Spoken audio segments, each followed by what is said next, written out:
Daytona International Speedway, located in northern Florida, is one of the most popular automobile racing tracks in the world. Home to the illustrious 24 Hours of Daytona, kart racing, race car experiences, and of course, the NASCAR Stock Car Racing Series Daytona 500 and Coke Zero 400 events, among many others, the track has played host to some of the best and worst racing that NASCAR can deliver.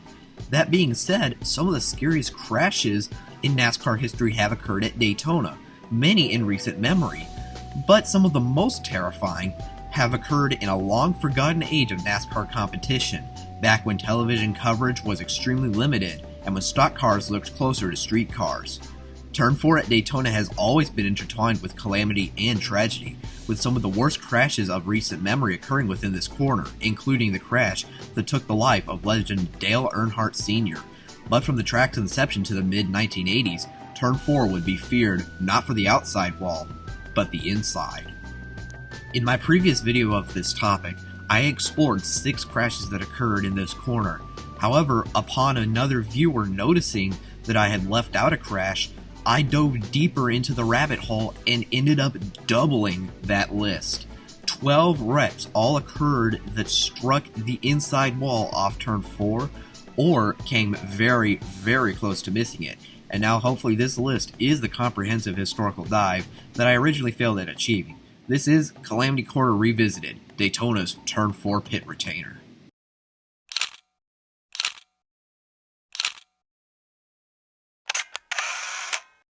Moving through the turn. There's a car losing control. He spins down to the inside, hits the inside wall, bounces in the air, flips over, and comes up on his wheels. That's car number 95. And that car is being driven by Kenny Spikes of Cordell, Georgia. The 1960s were a time in NASCAR of which very little footage exists. While a plethora of clips are online documenting races and wrecks, numerous events remain nothing more than tables and grass buried deep within historical archives. However, Ken Spikes made sure that the 1964 July Daytona race would forever be cemented in NASCAR history. His number 95 car lost control coming off of turn number 4 on lap number 103. The car skidded over the infield grass before slamming into the dirt embankment at the top of pit road. The hit was massive, immediately ripping the right side paneling off the car and turning it over completely before coming to rest on all 4 tires. Ken Spikes, just as every other driver on this list, would escape the crash with his life.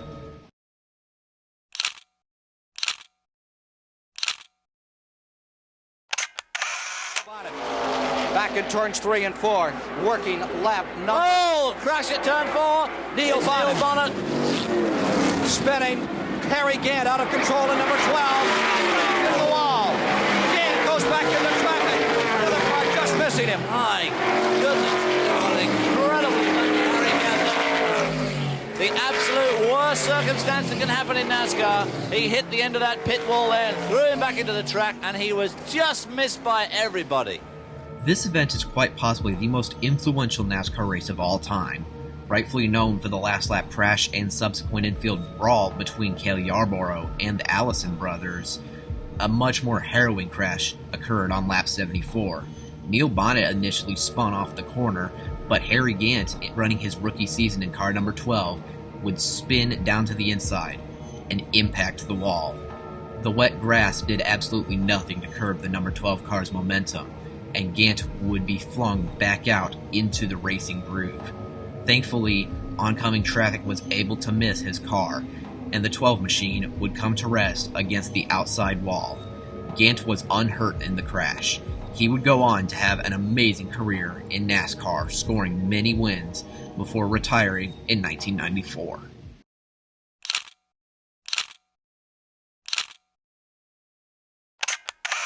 2 weeks from today on ABC's Wide World of Sports, the big fight, Sugar Ray Leonard against Roberto Duran, will be coming your way. That is one you will not want to miss, I can assure you. Look, there's a car out of control! Oh, into the guardrails! It's 04. That's Phil Finney of Merritt Island, Florida. The race is over, but we have a terrible crash. The whole right side of the car is gone. I can't see whether the driver is moving or not. Can you, Sam? No, I can't, Jim. That was incredible. Of course, you said the race was over. It was for the leaders. Finney was actually a back marker. He was still racing for the line. After this race had already concluded with Bobby Allison taking the checkered flag, ABC Sports began to bid farewell to its viewers, but Daytona had one last shocking surprise in store for all the viewers, a shock that's still remembered to this day. Phil Finney, still racing to the checkered flag, was spun off of another car's bumper, and terrifyingly, the 04 machine lifted into the air as it sailed into the embankment, a phenomenon known as the blowover. The massive impact sprayed mud into spectator enclosures behind the wall, and Finney's car itself flew nearly 10 feet into the air from the impact, smacking the ground hard enough to pitch it airborne again. Finney suffered minor injuries from the wreck, and this would be the final start of his NASCAR career.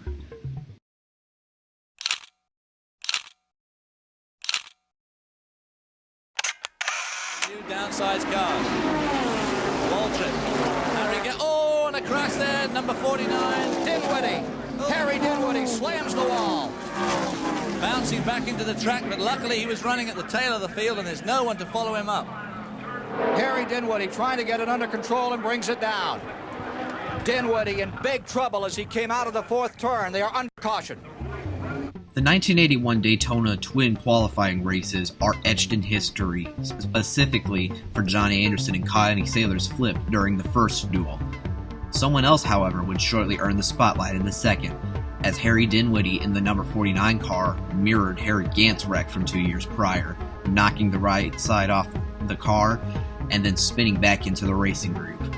Thankfully, Dinwiddie, being a backmarker in the field at the time, had no threat of oncoming traffic, and was even able to steer the car into the infield grass, completely out of harm's way. He would be uninjured in the wreck, but missed the Daytona 500 field.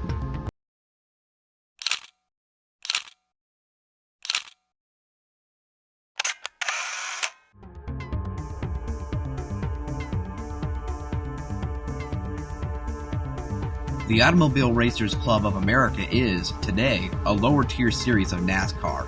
Even back in the 1980s, when it was still many years away from its acquisition by NASCAR, ARCA was a series for NASCAR hopefuls to gain valuable experience behind the wheel of stock cars. But in their second race of the 1982 season, one driver would experience a terrifying roll. Car number 21, driven by Delmar Clark, spun and backed into the Armco barrier, promptly barrel rolling the car multiple times in the grass. Numerous other cars were involved in the wreck, but unfortunately, this one video clip is the only known angle of footage that showcases the event. The extent of Clark's injuries would also be relatively unknown, but according to Racing Reference, he would survive the crash and go on to compete in more ARCA races in the future.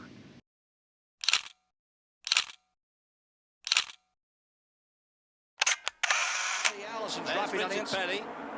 Being closely following our second camera. And there's something broken away from the car there going through turn 4. It looked like the rear spoiler. Let's see who it came off from. It was right. There's a car in the wall. A big shot coming out of turn number 4. Milliken has crashed, and his car slithering and sliding down into turn number 4. But I really think that piece of a car came off one of the front runners, and that must have caused the mayhem further back in the field. If you thought that you wouldn't hear the name Bobby Allison again, you're unfortunately mistaken. The 1982 Daytona 500 is infamously known as the Bumper Gate race. In the race, Allison would win without his rear bumper, which came off early in the race. This detached bumper eventually resulted in a 6-car pileup. Joe Milliken was the original car to go sideways in number 50, but within the mayhem, the number 66 machine of Lake Speed would back into the wall, not too dissimilar from Clark's wreck earlier in the month. Thankfully, however, the car would not turn over, and Speed would be ricocheted back out into the racing groove, but because of the pack passing everybody, Speed would be unharmed and would not receive another impact. Lake Speed would go on to become a NASCAR winner 6 years later in the 1988 season.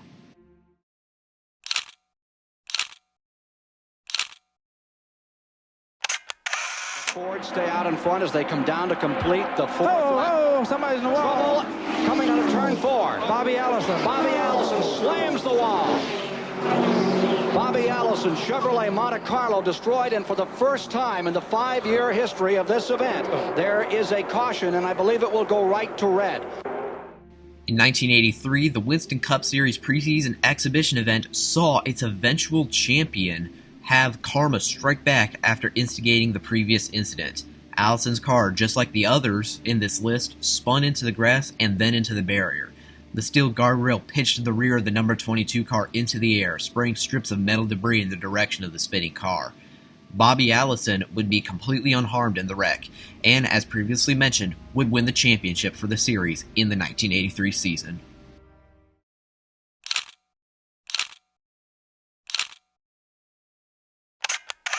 One car has somersaulted several times. The NASCAR Xfinity Series, originally known as the Busch Grand National Series, is the second-tier series of NASCAR competition. Whenever the Xfinity Series holds a race, it is almost always the day before a NASCAR Cup Series event. Just like the 1982 ARCA Daytona 200, almost no footage of the 1983 Goodies 300 exists, save for a couple seconds of harrowing footage.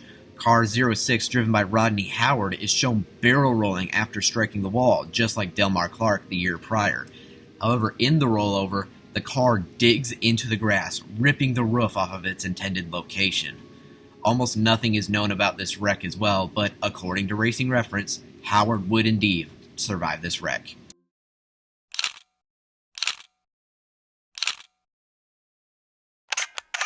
There's Richard Brooks coming down the line, and here's one car trying to get in front of him. Oh, in trouble. That's Darrell Waltrip. It is Waltrip. Out of control. He slams the wall. He's gonna get undercut and almost nails Yarborough. I don't understand. He may have been trying to make up a lap. I think he was trying to make That's up exactly what it was. Yep. Darrell Waltrip was trying to make up a lap. And so was Lake Speed in the number 1 car. Going into the 1983 season, Darrell Waltrip was public enemy number 1 of the NASCAR fan base. Today, known as one of the most likable men in NASCAR history, this crash was the incident that spurred him to change his career and his life.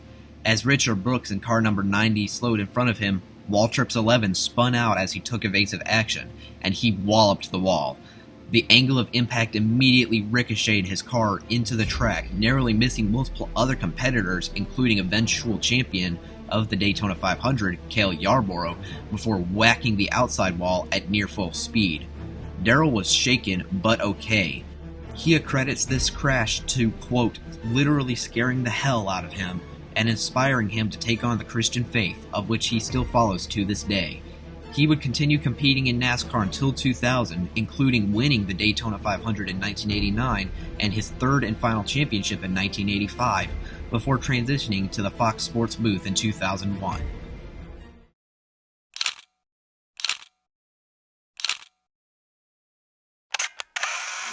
All right, it is a magnificent chess game that is being played here. Oh, trouble! Ricky Rudd slamming toward the wall, crashing, rolling over, side over side.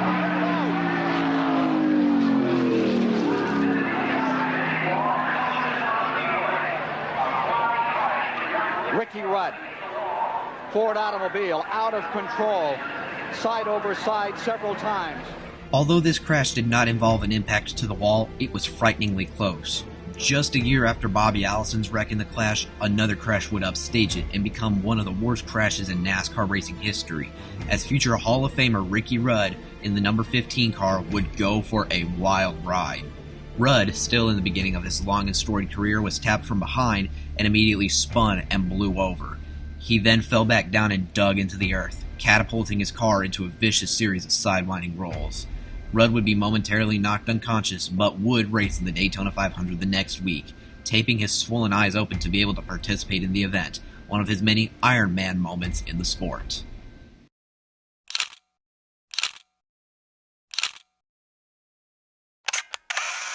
And of course qualifying laps lapping over 200 miles an hour.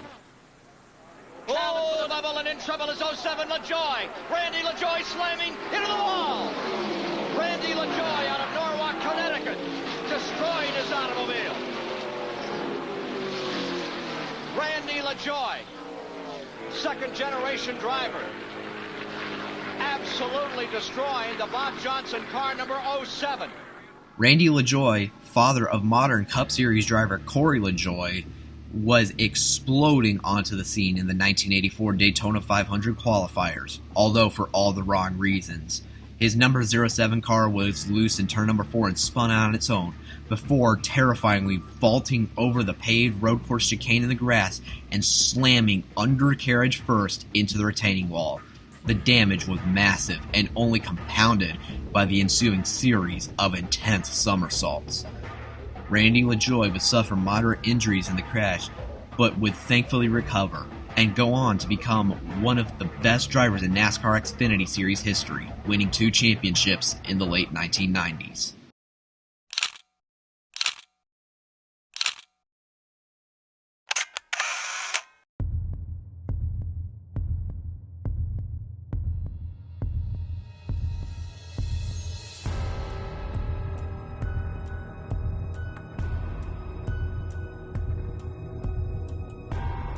Of all the crashes on this list, this one is by far the most dramatic. Nat Peters, who failed to qualify for the 1984 Daytona 500, took place in the consolation race. He was then spun off of turn number 4, just like all the other cars before. However, when Peters' number 60 car struck the wall, he would be thrust back out onto the racetrack. But unlike Harry Gant and Darrell Waltrip, oncoming traffic would not avoid the spinning machine. Jim Hurlburt in the number 34 car impacted the back of Peters' stopping car at full speed. The impact was enormous. The slam was enough to instantly detonate the fuel within the 60 car's fuel tank. The explosion itself was powerful enough the fans within the stands suffered singed eyebrows and some minor burns. Peters would receive multiple moderate burns from the crash and recover really quickly, but Hurlburt would be severely injured, contracting multiple broken bones, intense burns, and a severe concussion. Miraculously, both drivers would survive the violent wreck, although the road to recovery was long for the 34-car driver. After the consolation race crash, NASCAR would immediately act to improve the safety of Turn 4's wall. The injuries now being suffered by drivers were terrible, and other drivers, including Darrell Waltrip, began to call for the sanctioning body to do something, anything, to stop cars from suffering the accidents that they were suffering, and NASCAR acted swiftly to make changes to Turn 4. The runoff area would be paved over with asphalt, and the angled wall was removed. To this day, that is what Daytona's Turn 4 looks like, and thankfully, accidents such as the ones in this video are highly unlikely to ever occur again at Daytona. Thank you so much for watching this video all the way to the end. It means so much to me. Be sure to like, share, and subscribe, and comment down below if you have any ideas for videos that I could do about NASCAR history in the future. And with that, Silver Thunder 710, out.